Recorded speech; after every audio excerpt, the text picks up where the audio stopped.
trances. A trance is a half conscious state of mind characterized by absence of external stimuli, introduced by hypnosis, like a song or a catchy phrase.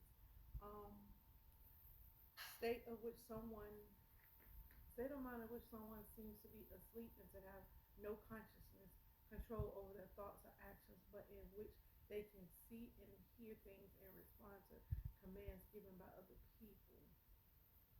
Um, so it's a trance is usually introduced by hypnosis spell. Rose oil to bring out of trance. Use rose oil on third eye to bring out of trances. Like when you hear say that song by Megan and not saying that Megan Thee Stallion and Glorilla is participating in putting people in trances, but a practitioner can use their song because of the lower vibration it is in the frequency in which they're using their song. Like Go Glow is so easy and so catchy. It's easily to internalize that song because it's easily understood. It's not complicated at all. So when you say go glow, go Megan, and you dance into it, you get put into a trance. That's why a lot of times you can't take things out of your mind because they're introducing the music for a trance. It's a hypnosis spell basically. Go glow, go Meg is in other words, it's telling you to do something that you think is okay in your conscious mind. You just thinking you're thinking about making it glow, but that's not the case. The case is it's putting you on a spell where your consciousness is half sleep. Like you can function, but you can't function to the optimal level of which you should be. Like you can respond to your environment, but you cannot respond in a way of controlling your own actions. You're responding to someone's request. Um, when they say on the Nelson Mandela effect, that is a hypnosis spell. Like for you to believe something has happened and it hasn't, that's a hypnosis spell. Someone put the world under a trance, under a hypnosis spell. Um,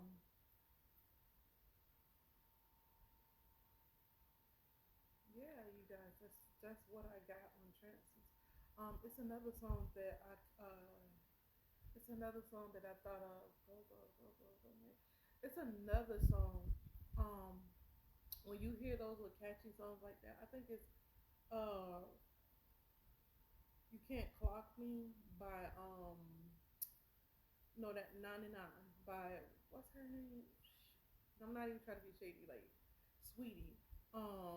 You can't clock me the 99 because um they put you into trances. She was talking about a trance.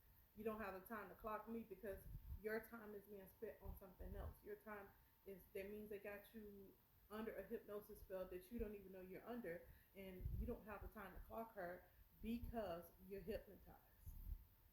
And that's another state of consciousness. I mean, that's another way. That's another song that is used as a hypnosis spell. It's some other song too. Um, the Lord gave me three, but those are the top two that I could think of right now. When I was getting this information was it was three songs, but it was two that stuck out, and it was that it's another song. This one was the third one, that 99 by Sweetie and Megan and Glow. Oh, the other song by Megan Thee Stallion. That is the biggest song that has been putting people on the hypnosis spell. The one she talking about, I'm a star, and then everybody doing like that. You're hypnotizing yourself. The dance is to hypnotize you. I'm not saying that Megan Thee Stallion purposely made that song to do that. I'm saying Megan Thee Stallion was, especially if she sold her soul, it's under a hypnosis spell to sing that song, to learn that song, to do that, to put people under hypnosis spells, to hypnotize people. That's why they say celebrities have to be careful when they're sold to soul, which contracts they're under, because they're under a certain person, a certain wizard or witch or whatever you want to call it, to to control the masses, and that's what they do. That's why they say I'm a start like that. You are hypnotizing yourself, and it's like to put you in like an ego, a soft ego point. He know who I am. You see how easy it's not hard, and they want to make it like easy for you to be able to grasp things like that, because the more you're able to identify and to to to relate to the song, the easier it is to put you on a hypnosis spell. Like, cause I be hearing that song, I'm like, I don't even listen to Megan. I know Megan is not good for my spirit. I'm not saying Megan is a bad person. I'm just saying her vibration is not good for my spirit because I'm high vibration. And once you understand that, it's no shade to no one, but it is not a shade. It is just what it is. And I'm so tired of people like, whenever I talk about a celebrity, because the Holy Spirit led me to, and who gonna stop me? Not none of you. Okay, and that's the point. The point is I'm high vibrational, and I can hear these songs and listen to these songs, and I can pull myself out of it. You guys can't. You guys, God presence hasn't been awakened to a level of, oh, let me put, oh, this is going on. You guys can't tap into your third eye and see the hypnosis symbol. I can't. I see that, and I'm like, Lord, what did that mean? You guys don't have a prayer life where you pray constantly and you're constantly in prayer, and certain you haven't conditioned yourself that way because you're still stuck in the matrix. That's why I'm able to do it, because I naturally connect to the spiritual realm. I naturally pray while I'm asleep with my eyes closed. When I'm walking around, I pray constantly. And when you do that, when you're in constant prayer, there is nothing that can get past you because your God presence. It can delay some of the messages that you're getting, some of the synchronicities that you're getting, but it would never. They can never like pull one over on you. It will always, God will always bring it back to your remembrance when in due time. Because that's why it's very good to take your spiritual baths. That's why it's very good to have an active prayer life. That's why I don't care what you do. Um, if you work like um, I work full time, 40 hours a week, and people are like, how are you able to do that? Because I pray. Even if I was in a job, I would tell them I pray at, when I get up in the morning, which has nothing to do with them, and I pray at specific times. That's why I forget what their religion is. That's why certain religions like tell you they pray at a certain time, and they have to honor that.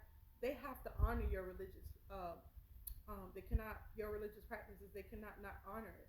I pray at a certain time, so I need to break it exactly this time, and I need to break it exactly that time. And those are one way you can actually integrate prayer into your life. Integrate, or just go take a bath and break it at a certain time. But the devil will use it was all. So it's just bad. He will use anything to still stop you from praying if he knows your prayer life. So if you want a job, when you come, I pray at 12 o'clock. I need to break at 12. I pray at 1 o'clock in the afternoon. I need a break for religious. 15 to 20, 30 minutes, however the Lord leads you. And I need a break at another time. This is when I pray if you're on the clock. And this is the difference between working at home and working for yourself, and being an entrepreneur and working for other people. Because other people, you have to be on their top. They clock your time and stuff. If you work for yourself, you can do that by yourself. And if you work at home, you could just say, hey, I'm on a bathroom break, and constantly, go ahead and pray and do what you need to do. So this is that's why, oh, was she the chosen one, baby? Because I answered the call. Because I answered the call. Okay, you chosen too. You could do it too. Just stop being karmatic and go ahead and be divine. I'm so tired of people asking why, baby. Just take the information and integrate it into your life, and then you will see the why for yourself. You be like, oh, okay. It's not always easy, but it's always fulfilling when you are walking in the presence of God, and when you're walking with God. It's not always easy, but it's always fulfilling. And if you want a fulfilling life, you have to be prayerful. If you don't want something avoiding your life, you have to be prayerful. If you don't want to be stagnated, if you want to ascend, you have to be prayerful. That's just what it is. Prayerful. Some people say magic. Some people, it's all different ways. I say prayerful because my background is Christianity. My background is coming from what's that? It's been so long since I've been in a church, but my background is Christianity. I was baptized. My background is Christianity, so I'm gonna always use the word prayer. But if you have never been in a church and you want to use magic, you want to use prayer, you want to use energy, uh, uh, wording, whatever it is, just stay in contact with your higher self, with the angels, with your ancestors, with the universe, with the Most High God, because that is the highest state of consciousness. That's the only way you're gonna ascend. If not, you will fall into every and any trap. And that being said, you guys.